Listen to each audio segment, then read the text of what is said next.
Good afternoon. You know, there's a reason I wanted Anthony Bourdain to be the producer for my show. I was thinking just this morning about some of the experiences that I had when I volunteered as part of the kitchen at the Occupy Oakland events that happened during the decade of the 2000s. I would go, and different people did different things, and for whatever reason, I was in the kitchen a lot of the time. I learned a lot. I was grateful for it. I enjoyed the experiences I had. Would I have maybe wanted to have participated in another manner? Yes. And I have. But at the time, during the time frame of the actual literal practical events, where people were occupying the area outside of the Oakland City Hall, they had a kitchen that was almost in constant use, constantly cooking food. People were delivering food, people were preparing food, people were distributing food. Anybody who came by was entitled to a meal, regardless of who they were. And so I spent a considerable amount of time, pretty much the entire time that I was present during the Occupy Oakland events, distributing food and cooking the food and preparing the food in accordance with what was needed at the time. I also, before that, had the great honor of working with two women who identified themselves at the time as vegan and or vegetarian, who were of background that identified themselves as being in what some would call a Mediterranean legacy. And we had a catering company for a short time. It was called the Mix Method. I did not provide as much of the cooking at that time as they did. They were mostly in charge with coming up with the menu, and then from coming up with the menu, actually doing the work of cooking and preparing and serving. My job was mostly to organize, to deal with the event, to deal with the transportation, to deal with the logistics, to deal with those various manners. There was a conference that occurred in Chicago, Illinois. We were the caterers for that conference. That was our contribution to the community and to the movement at that time. Would I have preferred to have been involved in another manner? Well, I have been. I continue to be. But at that time, what was needed is what we provided. And I'm very happy that I had that experience. Now we're all this time later. It's one of the reasons why in 2016 I revisited some things I had thought about but hadn't really applied, which was the consideration of running myself for Congress. See, at the time I first contemplated this, I'd returned to Chicago, and I was amongst some people that I'd known before and some new people that I just met. There was a church there that was providing its own understanding of ministry. Very important, provocative, compelling ministry.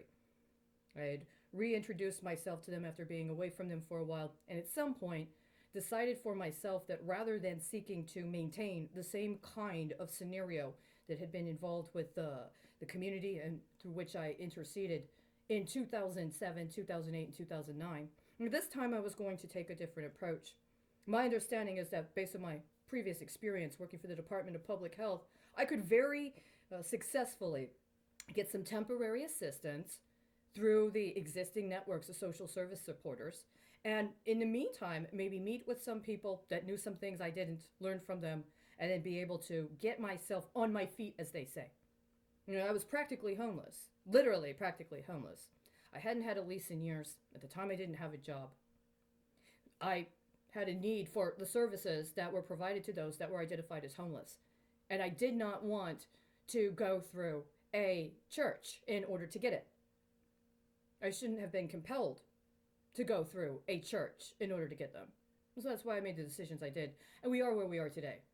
But even if you're a homeless woman, even if you're somebody that doesn't have what they would call significant recent employment history, even if you don't got an expense account,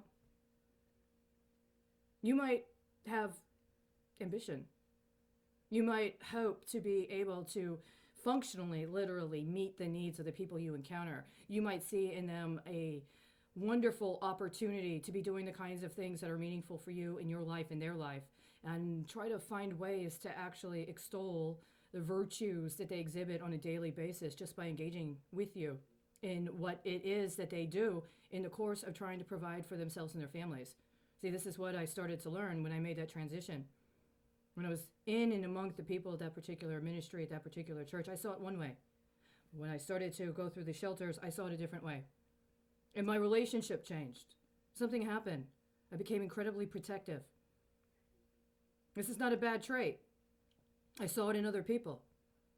Some of them ended up having similar experiences to me in terms of confrontation with those that identify themselves as having power, or at least authority. You meet them a little further down the way.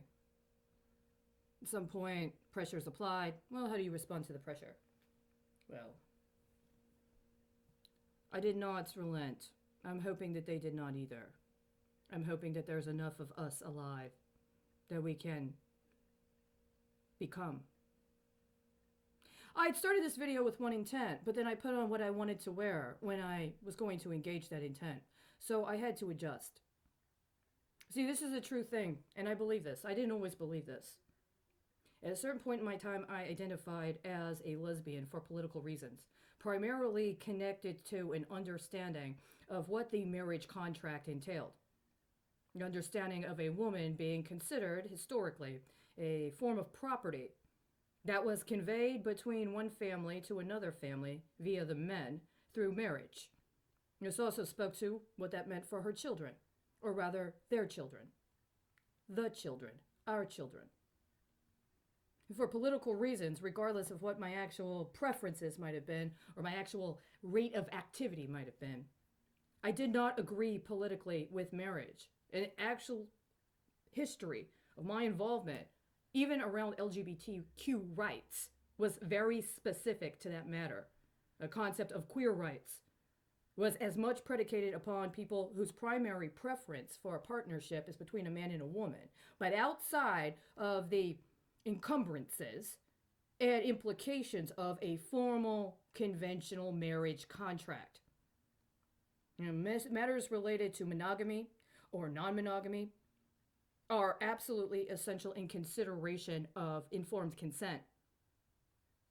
You can say you're in a monogamous relationship that's incredibly abusive and incredibly exploitative within a legal marriage contract, including one that keeps to a ritual observance of a particular faith tradition, and still be a complete aberration and a complete desanctification of anything about intimacy and community building. It's about the character of the people involved and their capacity to be active and aware and engaged with the well-being of themselves and how it impacts other people. And taking responsibility is a comprehensive matter.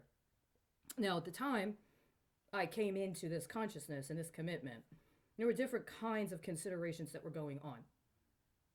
I considered myself anti-religious at the time, but I have since changed my perspective on the role of faith. And I'm going to say this bluntly. I stopped becoming, or rather participating in, whatever was hoped to have become from an LGBTQ movement or a queer rights movement, when marriage became the central political factor. I do not agree with gay marriage. I actually think it is a rejection of the legitimate political aspirations of the gay and lesbian movement and what it actually has to offer historically, not just for people that identify as gay or lesbian, but for everybody. And I also believe that, on the contrary, that marriage is actually a contract arrangement that speaks to a form of sanctification of intimacy between a biological man and a biological woman. It has both a spiritual and a social political purpose. And so in some ways I have changed my position, but I still do not support gay marriage. There are other forms of contractual, social, legally binding arrangements and relationships that people who want to choose to pursue a same-sex attraction or even a polyamorous attraction can engage if they decide to. But I honestly do now believe that marriage is supposed to be between a man and a woman, specifically and especially if a man and a woman feel alienated from their bodies as it is upon their birth. Part of the commitment of a monogamous marital relationship in a context of understanding property relations is understanding the different functions bodies play in production and reproduction of the species, of the people, of the society. Feeling alienated from your body, being a woman that maybe acts a little butch, or maybe very butch at times, it's not necessarily an indicator that you're any less a woman. Just as a man that acts more feminine or more yin, it's no indicator that he is any less a man. The complementarity, the way that you adjust to your feelings of alienation and you engage honestly with another person, including in what their response to your alienation is, or in the manner in which they communicate their alienation, is part of the comfort you're trying to find at home.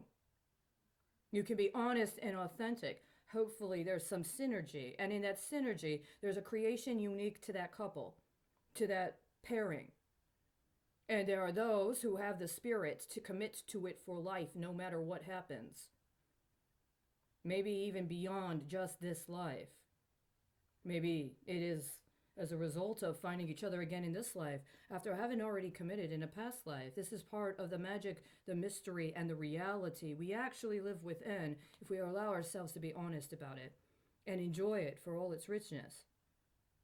So, I'm in this situation now. I'd had this fancy, I suppose, while I was contemplating the contest in 2016. I said to myself, well, the way things have shaped up, it would most likely be that I would run for political office and get there single.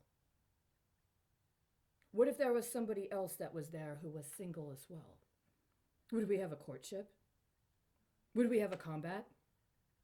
The understanding I had at the time, something told me, like my little ancestors told me, he's not going to be from your political ilk.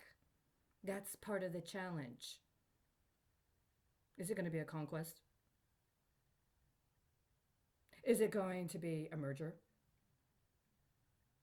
How long are we going to have to battle before we reconcile? Or is a battle even necessary? As some things go, some people see dance as a form of sparring. Some people say we've committed to dance together. This is a different situation.